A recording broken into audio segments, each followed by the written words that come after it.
सुप्रभात बच्चों, मैं Vivekanand Chaturvedi education for skill online YouTube channel में आपका स्वागत करते हैं।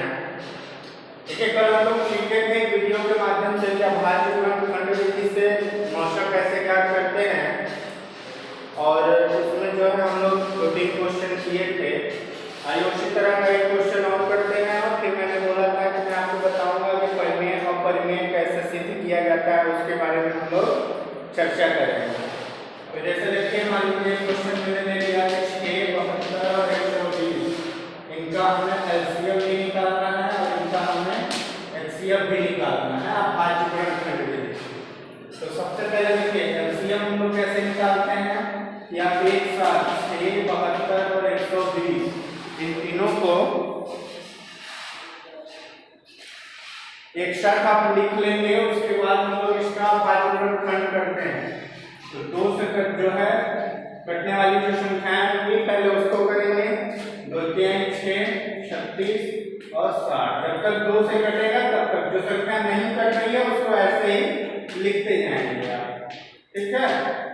ये देखिए 3 9 और अब देखिए 2 से इतनी संख्या नहीं कटेगी तो अपन 2 से नहीं काटेंगे। 3 से कट रही है, 3 3 9 3 बचे 3 1 और 5 अभी बच गया। अब कटेगा 5, ठीक है।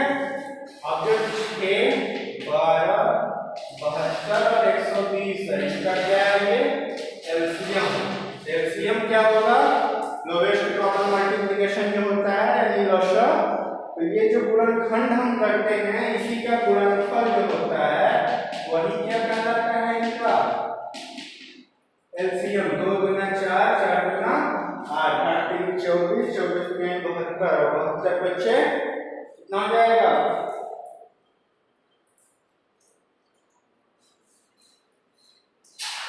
360। ये हो गया इनका। अब हमें अगर एचसीएफ निकालना है इसका 6 72, सबसे पहले हमें क्या करना पड़ेगा? इनका अभाज्य गुणनखंड करना पड़ेगा अलग अलग। आइए करते हैं। 6 का तो हो गया 2 3 6, 3 कम 3, 2 गुणे 3 यानी 2 की घात 1 और 3 की घात 3 है हमारा 72। आइए करते हैं 72 का।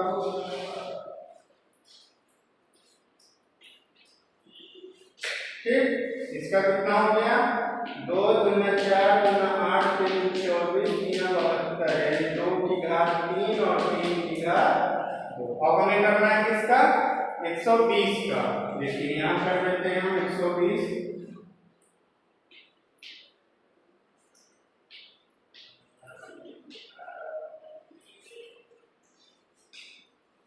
कितना आ गया? 2 गुना 4 गुना 8 3 24 बच्चे 120। 2 की घात 3, 3 की घात 1 और 5 की घात। अब इनका हमें क्या निकालना है? एचसीएफ निकालना है। किसका? 6 72 और 120। बनाइए जोड़ा। ये देखिए 2 का एक जोड़ा बना, 2 ले लिए। ठीक, अब यहाँ से भी देख सकते हैं आप 2 यहाँ 3 बार है, यहाँ 3 बार है, लेकिन यहाँ कितना है? तो मिनिमम घात जो होगी जिसमें वही सब में कॉमन हो जाएगा। यानी 2 की घात 1, 3 का देखिए 3 एक बार इसमें है, इसमें भी एक बार है, यहाँ 2 बार है, 3 की घात 1 कॉमन हो जाएगा।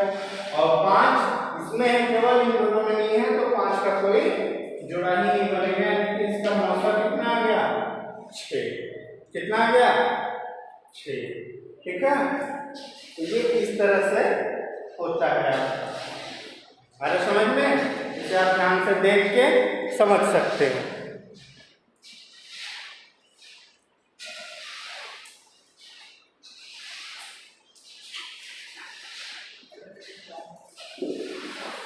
आइए इसी का एक क्वेश्चन और देखते हैं एक तरह।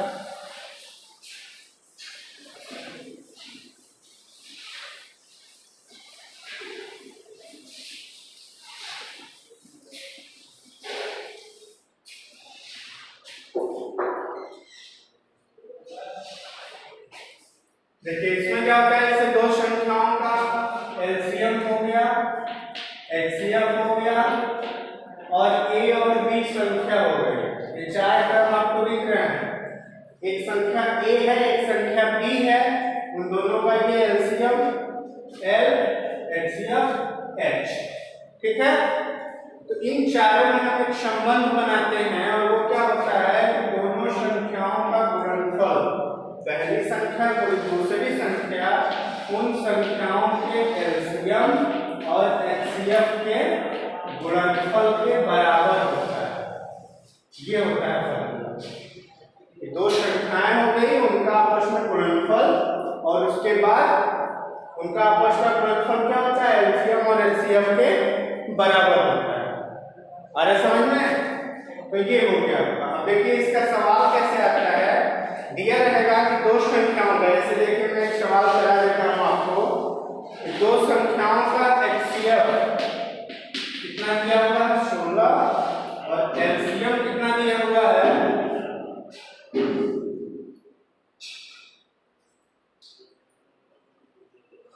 380, ठीक है, ये दिया है। तो इसमें सवाल पूछ रहा है कि क्या दो संख्याओं का एचसीएफ 16 और एलसीएम 380 हो सकता है या नहीं, ठीक। या इसको रहने दीजिए, हम सीधा सीधा आपको एक सवाल करा देते हैं।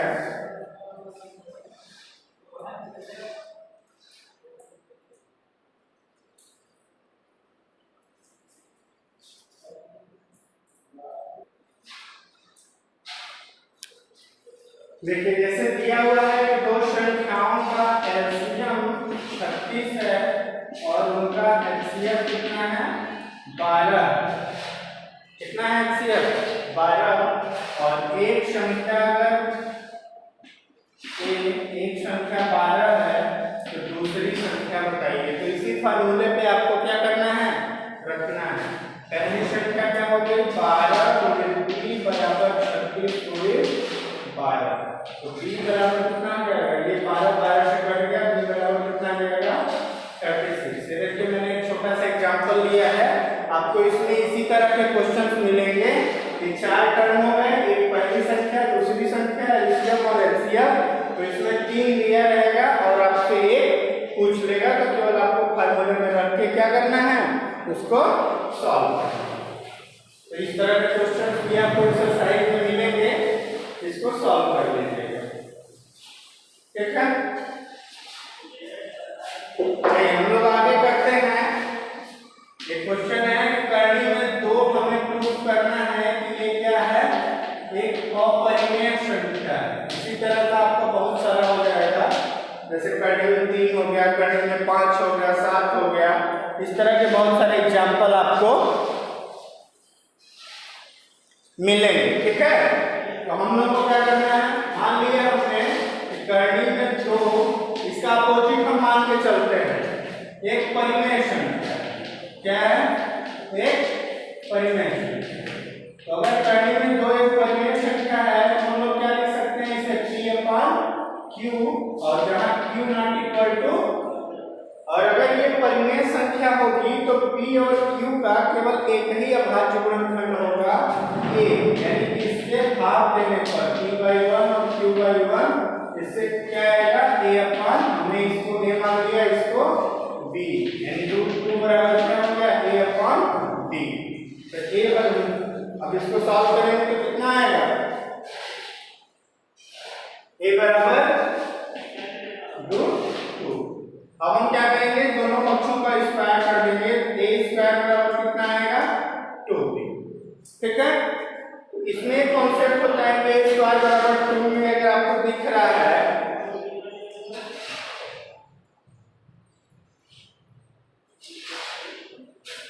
ये 2b², ठीक है। तो अब देखिए इसमें क्या होगा, a² जो है वो 2 से क्या होगा, जैसे b² की वैल्यू हम लिखे हैं तो b² बराबर हम लिख सकते हैं a²/2, ठीक है। तो इसका मतलब हुआ कि b² अगर a²/2 जो है, यानी a²/2 से डिविजिबल है, विभाजित है, तो a भी जो होगा वो भी क्या होगा, 2 से विभाजित होगा, ठीक। और अगर a से विभाजित होगा तो हम उसकी वैल्यू हम क्या मान लेंगे, एक नया कांस्टेंट c मान लेंगे, ठीक है। तो a बराबर हमने क्या रख दिया 2c।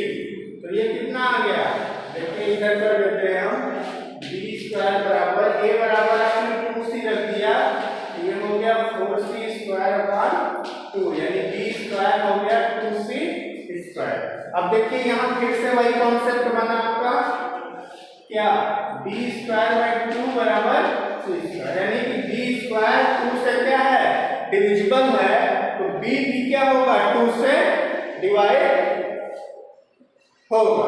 यानी कि दोनों कॉन्सेप्ट में आपने देखा कि पहले हमने क्या करा, √2 को हमने परिमेय संख्या मान लिया, अगर ये परिमेय है तो इसे हम p बटे q के रूप में लिख सकते हैं, ठीक। और इनका एक एक कॉमन जो है अभाज्य गुणनखंड एक तो होता ही है, एक तो सब में होता है, तो अगर हम एक से इन्हें विभाजित करें तो ये एक नई परिमेय संख्या बनेगी, p/1 को हमने a मान लिया, q/1 को हमने b मान लिया, तो √2 बराबर आपका हो गया a/b, अब a बराबर हमने निकाल लिया √2b, अब दोनों साइड हमने स्क्वायर कर दिया, तो a स्क्वायर बराबर हो गया 2b स्क्वायर।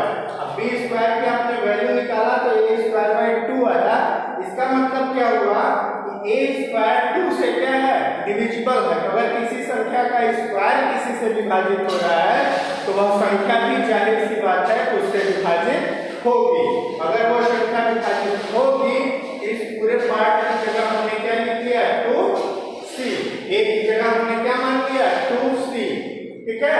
अब a की जगह जब आप 2c यहाँ पुट करोगे इस समीकरण 1 में तो आपका कॉन्सेप्ट क्या बनेगा, b स्क्वायर बराबर 2c स्क्वायर। अब यहाँ फिर से आपका वही फंडा बना, 2 को इधर ले आएंगे तो जैसे यहाँ a का बन रहा था उसी तरह b का बनेगा, कि b स्क्वायर 2 से डिविजिबल है तो b भी क्या होगा 2 से विभाजित होगा। मतलब हमने प्रूफ क्या किया, हमने प्रूफ ये किया कि ये अगर एक परिमेय संख्या है तो एक तो इनका अभाज्य गुणनखंड पहले से है, और हमने एक एक गुणनखंड यहाँ पे भी प्रूफ कर दिया, एक a का भी है और एक b का भी है, तो अगर एक से अधिक अभाज्य गुणनखंड है किसी का तो वह संख्या क्या होगी, परिमेय होगी। और हमने क्या माना है कि √2 एक परिमेय संख्या है, लेकिन यहाँ पे एक से अधिक अभाज्य गुणनखंड आ रहे हैं, इसका मतलब वो परिमेय संख्या नहीं है, तो हमने जो माना है उसका विरोधाभास होगा, तो इसका मतलब प्रूफ हो गया कि √2 क्या होगा, एक परिमेय संख्या, अपरिमेय संख्या हो। ये करना है। इसी तरह √3 का, √5 का, √7 का किसी का भी निकाल सकते हैं। आ रहा समझ में?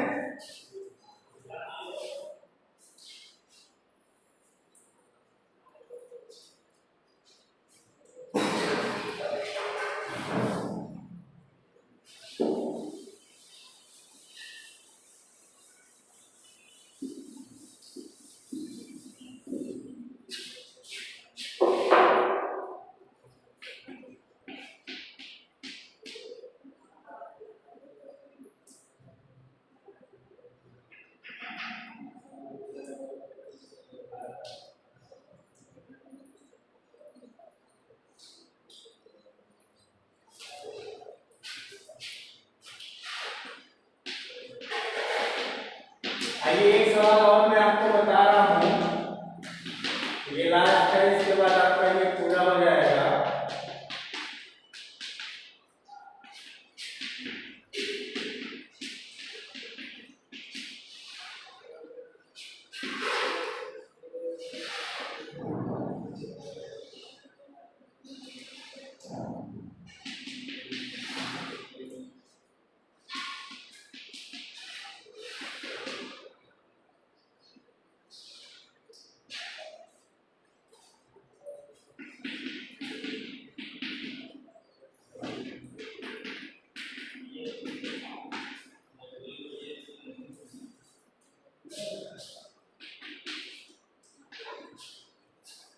अब देखिए इसमें क्या होता है, एक सवाल आता है आपका जिसमें दिया रहता है कि बिना लंबी विभाजन प्रक्रिया के बताइए कि परिमेय संख्याओं के दशमलव प्रसार शांत हैं या अशांत। अब देखिए इसमें क्या होता है, जब परिमेय संख्याओं को हम दशमलव में बदलते हैं तो कभी कभी क्या होता है कि उनकी फिक्स वैल्यू आ जाती है, जैसे 1/2 इसको हम 0.5 की एग्जैक्ट वैल्यू आती है, लेकिन यही आपको अगर 1/3 करना हो तो ये आपका 0.333 आता है,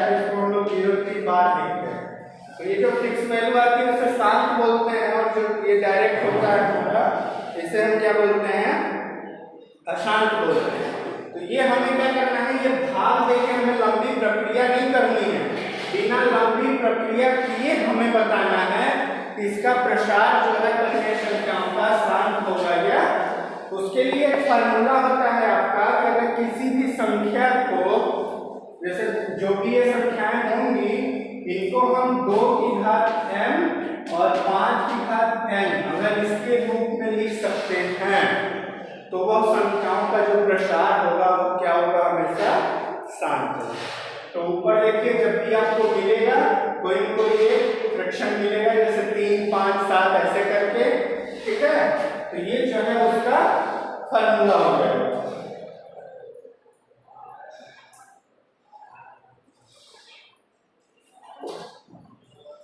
ठीक है, तो ये हो गया 2 की घात n। अभी देखिए इसको हम लिख सकते हैं ना, 3/3 की बटे 320, इसको हमने छोटा कर, पहले दिया था 15/1600, तो 5 से हमने आंसर में भाग करके इसे छोटा कर दिया, ये हो गया 3/320।